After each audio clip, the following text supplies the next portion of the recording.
Welcome to our third segment of Civil Discourse Now on March 3rd, 2012. I'm Mark Small, co-host Paul Ogden. We're here filming at Big Hat Books, 6510 Cornell Avenue, Broad Ripple. Excellent selection of books here. G.C. Lucas Gallery is on the second floor up here. And our guest today is John Easter. We're talking about the Super Tuesday primaries that will, and caucuses that will occur this coming Tuesday. We've gone through Oklahoma. Next is Massachusetts, where 38 delegates are at stake. That's a proportional state, but that's pretty much going to be Romney's. I believe Romney's got a pretty big lead there, but it is proportional. So, and it also this will be the first state, I think, in which Mitt Romney will acknowledge to having been governor of Massachusetts. Right, exactly. He's going to run on his record there. Then we have Idaho. That's a caucus state. I haven't seen any polling in Idaho. Idaho, though, a number of Mormons live there.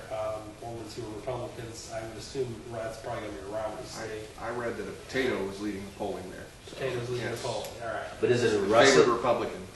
There you go. The thing is that it's not just a number of Mormons live there. There's a significant number of Mormons who live there because it's so close to Utah. Then North Dakota, with 28 delegates, that's a caucus state. It's proportional, but the delegate who's named for a particular candidate is morally but not legally bound to cast their vote at the national convention. As long as they're hopping on one foot when they... Yeah, it's morally but not legally in a political matter. Right. That's good. Alaska, it's 24. It's caucus, and that's proportional. Then Vermont has 17 delegates.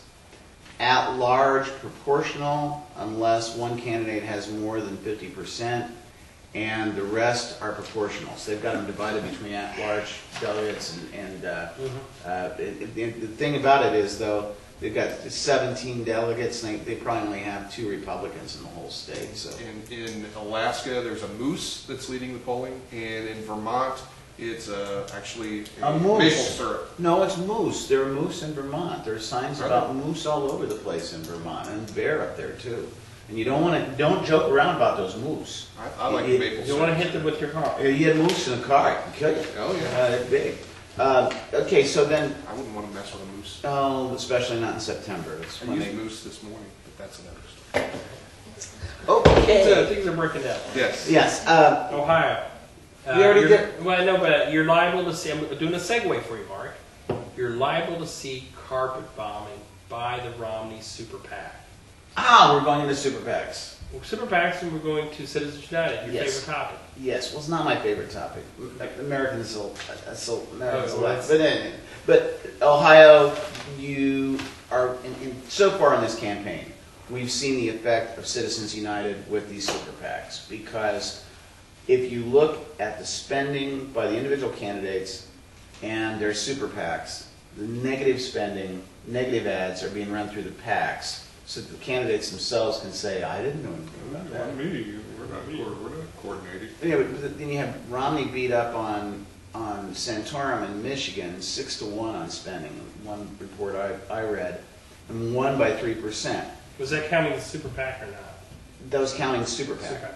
So I guess my point is that Citizens United is saying you can use a whole bunch of money to buy a lot of votes, that otherwise that candidate wouldn't be selected by the people. And is that really a democratic value? Is that a system where the people are having their voice, or is it just large corporate interests dumping money and people going, well, I didn't know that like Newt Gingrich had killed 4 children when he was a teenager. I didn't know that so-and-so did this or that. I mean, coming up with these... Sarcasm. Yeah, I mean, but for our audience. I was saying that he did actually kill actually, who was it? We were aware of. Well, somebody said something... somebody said something about one of the candidates had voted for infanticide, which was like... So you come into these claims, and it was like... there was a candidate for Congress in Mississippi in the 1950s who won by making the last-minute charge that his opponent's wife had been a thespian in college, and it was true. But Yeah. they'll You know, it's good they allow thespians to get married. Yes. well, I know but they just put on such an act. But the thing about the super PACs is, so far they've dumped a lot of money. Are they holding back money? I mean, the money that they can dump is limitless. Well, I've read a couple articles that one talking about Romney, about how he's actually running out of money. He's gone back to the well so many times, even the super PAC. And on another point that's not really quite related, George Will wrote an article this week saying that super PACs, their influence is way overstated, because if Romney could really control the result with his super PAC, he's not doing a very good job. And that was the argument. I guess I would counter with, if Romney didn't have a super PAC, I'm not sure he'd be leading this race at all anymore. I think Santorum would be leading the race. Yeah, I mean, money can do a lot. It can't. I mean, if you look at the 2010 election for governor in California and how much money the Republican candidate spent, she spent like $158 million or something, some phenomenal amount, and lost to Brown. And she made so many gaffes during the campaign that it was difficult to overcome. But really, money is a huge factor.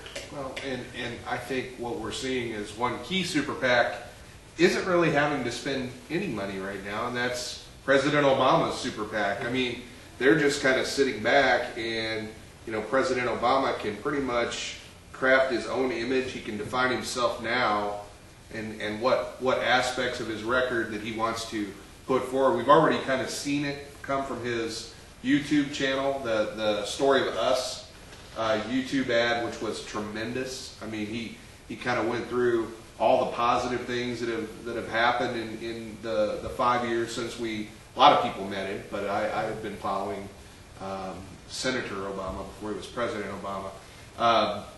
But his super PAC is just sitting there, and it's waiting. And we saw Bill Maher, I think it was last week, donated $1 million to President Obama's super PAC to make a point. I mean, it used to be that the most money you could donate was $2,300, correct? I think it was $2,300, and now it's like, if you're, I mean, there's no limit. And the question is, though, if I'm a donor, right, and I've donated money to my candidate, let's say my candidate were Mitt Romney, for the sake of argument, let's say that were my candidate. I'm running out of money now because so what's left is the large corporation, and I think that's probably what we're going to see control things now. During his State of the Union address, after Citizens United was handed down, President Obama said specifically that was a terrible decision, and that it opened up the election process to foreign corporations. Mm-hmm. And I think it was Alito, Justice Alito was there, and he said that's not true, or something to that effect. But and that's an interesting aspect of this campaign. 3 justices turn 80 in the next 4-year term of president. Justices Ginsburg, Scalia, and Kennedy. And Justice Ginsburg is not in great health. That's correct. So presumably, if President Obama is reelected and gets to name those 3 replacements, you have a sea change on the court. It goes from like a 4-4-1 to a 6-3. A lot of it depends on what happens in the Senate, because you've got folks like Richard Lugar still in the Senate that still kind of give the benefit of the doubt to the president on their nominees. If Richard Murdoch, or Murdoch, I know as you like to call him, if he gets that seat somehow, and I put Richard Murdoch and Richard Lugar on the same stage, and I'm thinking, you look at Richard Lugar's accomplishments, whereas Murdoch's just kind of, his accomplishments don't come close.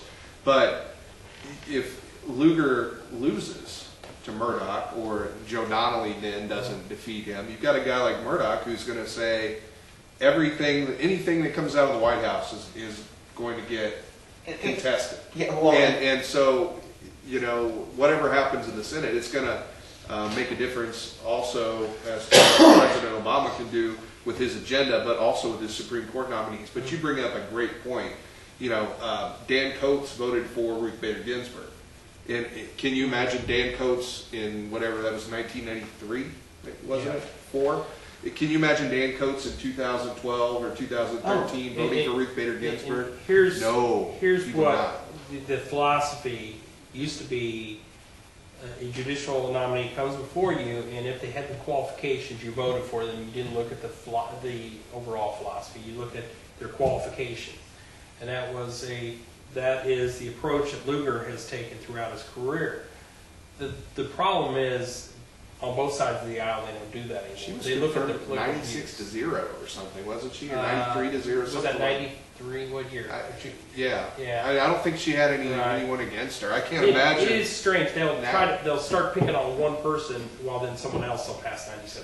So right. It's very strange. Well, the thing becomes, though, like, if the Republican Party becomes so skewed to the right that these candidates are running, and let's say that they have a very, very conservative candidate in Ohio, in these key states, or here, let's say that Murdoch wins the nomination and he's running against Donnelly. That could put Indiana into play as far as President Obama's campaign isn't necessarily going to spend a lot of time here. Now all of a sudden, I don't think that'll. I think, but all of a sudden the Senate seat becomes feasible for the Democrats because a lot of people who are middle of the road would not want to have somebody who's that far right. See, I disagree. I think Donnelly could beat Lugar. Oh, I agree. Lugar's going to be so I think bad. Donnelly could beat Murdoch. Yeah. And I think that Does that mean that the reason is, and that's good for John Gregg as well, because I think John Gregg and Joe Donnelly, and I mean they're the same political ilk. I mean they're both conservative blue dog Democrats, more to the center, and that's what Indiana politics has been for years. You know that John we are. Gregg's tough. Yeah. John Gregg will be a very tough candidate for Mike Pence. Yes. So Pence can't go crazy right. I mean he's going to look. He's going to look crazy right in Indiana, and that works in some parts of the state, but I'm not sure that it won't work in Indianapolis, and you still need a lot of votes out of here. Mitch Daniels has won 2 elections by playing more towards the center. I mean, I have strong disagreements with Governor Daniels in a lot of areas, but he has run 2 magnificent gubernatorial campaigns. And he prevailed, don't forget, he prevailed in a state where Obama carried. He carried the state by a wide margin over Joe Thompson. Carried Marion County.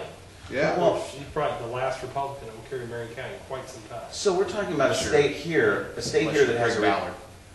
we have a state here that's Republican right now in the Senate that could get flipped. Mm-hmm. You have Maine that's a Republican vote that could get flipped because That could go Olivia's- Democrat. That could flip. You've got Nebraska, which technically Nelson is a Democrat, but But he's not running. no, Kerry is going to be running. Bob Kerry. Kerry. Yeah, so you might have a lot more votes in the Senate flipped than people previously thought because the Republican Party is so skewed to the right. Well, there are a lot of close House seats right now as well that were borderline. And we are getting to the end of this segment. We'll be right back for the 4th and final segment. We'll be back in just a couple of minutes.